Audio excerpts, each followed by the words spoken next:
सिरसा से एक और बड़ी खबर है। दिग्विजय चौटाला ने कार्यकर्ताओं से मुलाकात की। एक बार फिर से 5100 रुपए बुढ़ापा पेंशन करने को लेकर उन्होंने बयान दिया है। बड़ा बयान इस बार उन्होंने दिया है। ये भी कहा कि जेजेपी के पास 46 विधायक होते तो बुढ़ापा पेंशन 5100 रुपए अब तक हो जाती। इससे पहले दिग्विजय चौटाला से जब पूछा गया था, उन्होंने कहा था कि ये कोई बहुत बड़ी बात नहीं है, पार्टी इस पर कभी भी एक्शन ले सकती है। उस समय उन्होंने डिप्टी सीएम का जिक्र किया था।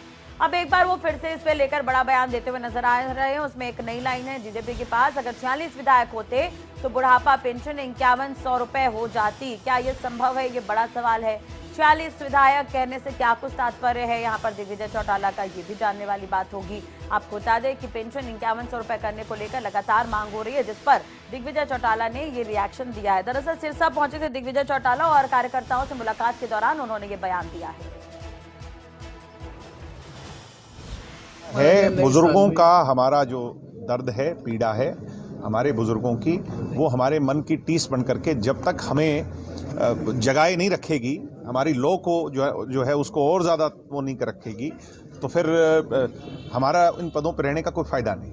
वो टीस रहनी चाहिए और उसके लिए, उस मिशन की तरफ आगे बढ़ने के लिए समय समय पर आपको वो याद आता रहना चाहिए। तो देखिए कि हमारी जो स्ट्रेंथ है वो सिर्फ 10 की है। अगर ये 46 की होती तो कोई दिक्कत ही नहीं थी, हम स्वयं इसको कर देते पहले दिन ही। मगर बीजेपी के साथ मिलकर के अभी भी हम इसको 5वें साल में 5100 तक ले जाएंगे, मुझे पूरी है। तो सुना आपने दिग्विजय चौटाला यहाँ पर कहते हुए नजर आ रहे हैं कि अगर विधायक 46 होते तो पेंशन 5100 रुपए अब तक हो जाती। क्या कुछ कहना चाह रहे हैं? संभव कितना है पेंशन 5100 रुपए करना? इस पर हम बातचीत करेंगे। खबरें अभी तक के एडिटर चीफ और मेरे सहयोगी नासिर जी इस वक्त न्यूज रूम से लाइव हमारे साथ जुड़ चुके हैं। नासिर जी, दिग्विजय चौटाला का बयान आपने भी सुना, वहां पर वो कहते हुए नजर आ रहे हैं कि 40 विधायक होके तो 5100 रुपए बुढ़ापा पेंशन कर दिया जाता। प्रदेश की अगर हम स्थिति की बात करें तो कैसे ये संभव है कि बुढ़ापा पेंशन 5100 रुपए किया जाए?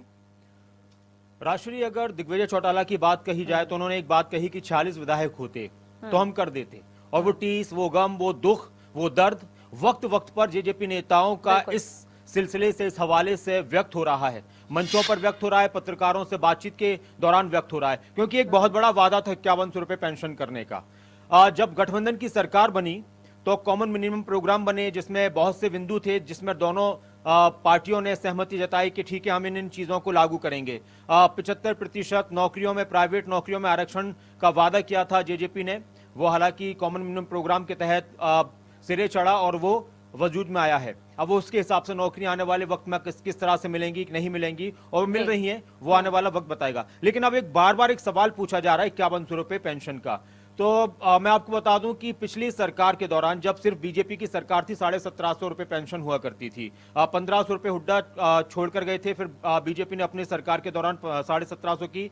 फिर जब दोनों ही सरकारें आई हैं तो तब से अभी 2500 रुपए पेंशन मिल रही है हरियाणा में। अब एक बड़ी बात यहां पर यह है कि बीजेपी का वादा था 3100 रुपए पेंशन करने का, और जेजेपी का वादा 5100 रुपए पेंशन करने का। उम्मीद है जेजेपी को कि बीजेपी के साथ मिलकर हम इस वादे को पूरा करेंगे, और उम्मीद पर दुनिया कायम है। अगर ये वादा पूरा हो जाए तो अच्छी बात है, हरियाणा के बुजुर्गों को, हरियाणा के उन लोगों को जिनको पेंशन मिलेगी, उनका काफी फायदा होगा। लेकिन इतना आसान नहीं लगता। और आपको याद हो कि डॉक्टर अजय चौटाला ने एक और बात कही थी पत्रकारों से कि जब तक हम अपने सारे वादे पूरे नहीं कर देंगे तब तक हम जनता के बीच वोट मांगने के लिए नहीं जाएंगे। दुष्यंत चौटाला जो हरियाणा के उप मुख्यमंत्री हैं, उन्होंने इस चीज का जिक्र किया था और उसी को लेकर सवाल कर रहे हैं। लेकिन इतना आसान नहीं है, क्योंकि अभी तक सिर्फ 250 रुपए पेंशन 3 साल में बढ़ाई गई है। हाँ। अब एकदम से क्या 2500 रुपए और बढ़ा दिए जाएंगे, या कोई बीच का रास्ता निकाला जाएगा? और बीच का रास्ता निकालने में राजनीतिक पार्टियां अपना लाभ और अपनी हानि देखती हैं। बीजेपी ये भी देखेगी कि अगर हम 5100 रुपए पेंशन करते हैं तो इसका फायदा ज्यादा किसको मिलेगा? कॉमन मिनिमम प्रोग्राम के हिसाब से क्या हमको इसका फायदा मिलेगा, या फिर सीधा सीधा पूरा फायदा? अगर ऐसा मुमकिन हुआ तो देखिए, दुनिया में कुछ भी नामुमकिन तो नहीं होता, लेकिन ये मुश्किल बहुत लगता है। लेकिन और इसी मुश्किलात का जहन में रखते हुए उम्मीद जता रहे हैं दिग्विजय चौटाला, कह रहे हैं हमें उम्मीद है। वो दावा नहीं कर रहे कि हम कराकर रहेंगे। हालांकि बार इस बात का भी जिक्र किया जा रहा है कि हम कराकर रहेंगे, हम करेंगे। एक बात फिर ये भी कही जाती है, गठबंधन सरकार जब होती है तो बहुत सारी परेशानियां होती हैं, बहुत सारी आसानियां होती हैं, तो दोनों पार्टियों के हिसाब से चीजों को लागू करना पड़ता है। तो एक तरफ अपने हाथ में वो एक और जो उनके पास में जनता को समझाने की बात होगी कि भाई हमारे पास 46 विधायक होते तो हम कर देते, लेकिन क्या करें, हम तो कोशिश कर रहे थे, बीजेपी नहीं मानी।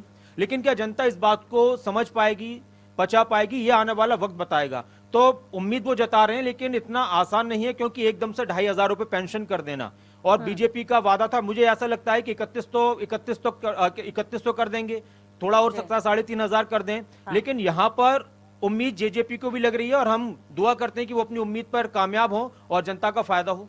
बिल्कुल। और नासिर जी, एक तरह से हम यही देखें कि जब भी चुनाव होते हैं तो चुनाव जब नेता मंत्री लड़ते हैं तो मैनिफेस्टो के आधार पर लड़ते हैं, जनता भी वोट मैनिफेस्टो के आधार पर देती है। ठीक है, अभी बीजेपी जेजेपी की सरकार है, यहाँ पर जेजेपी ने जो वादा किया था वो पूरा नहीं हो पा रहा, लेकिन पुराने बयान पर भी अगर हम नजर डालें, दिग्विजय चौटाला ने कहा था कि ये तो बहुत आसान है, डिप्टी सीएम का भी उन्होंने जिक्र किया था, कहा था कि वो तो अब तक कर ही देते।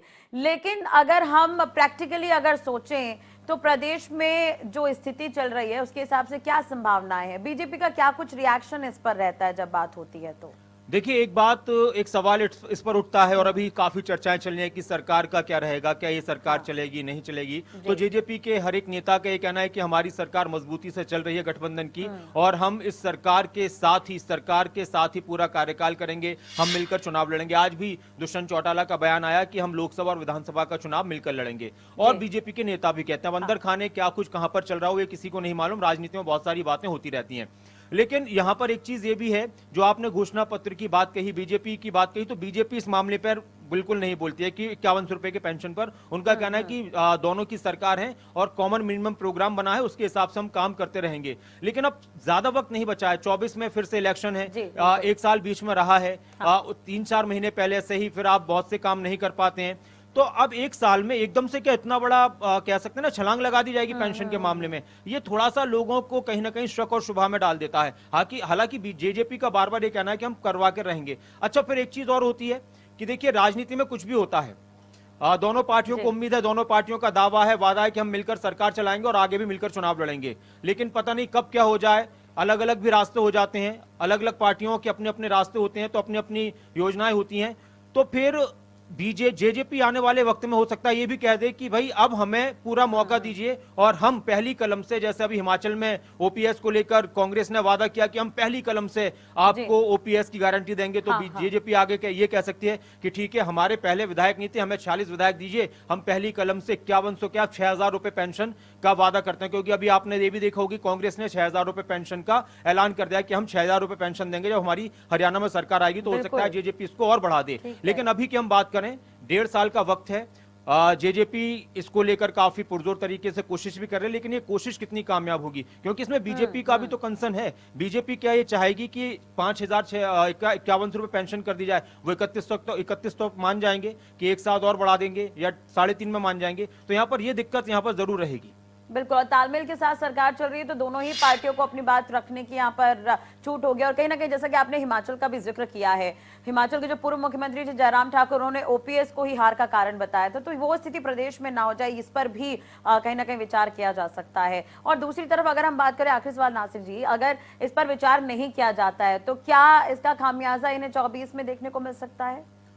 देखिए, फिर बकौल जेजेपी के नेताओं के कि हर एक वादे को पूरा करेंगे, जब तक सारे वादे पूरे नहीं होंगे जनता के बीच वोट मांगने नहीं जाएंगे। जनता सवाल करेगी अगर ये कॉमन मिनिमम प्रोग्राम वाले, क्योंकि दोनों की सहमति से ये चीजें लागू हुई हैं, जब 75% नौकरियां दी जा सकती हैं प्राइवेट सेक्टर में, वो जेजेपी का जो फैसला था, घोषणा थी, उसको माना गया, तो फिर जनता चाहेगी कि इसको भी माना जाए। तो बहुत सी ऐसी चीजें रहती हैं जो फिर रास्तों को अलग भी कर देती हैं या फिर रास्तों को मजबूत कर देती हैं। जी, चले, बहुत बहुत शुक्रिया नासिर जी बातचीत करने के लिए और जानकारी देने के लिए।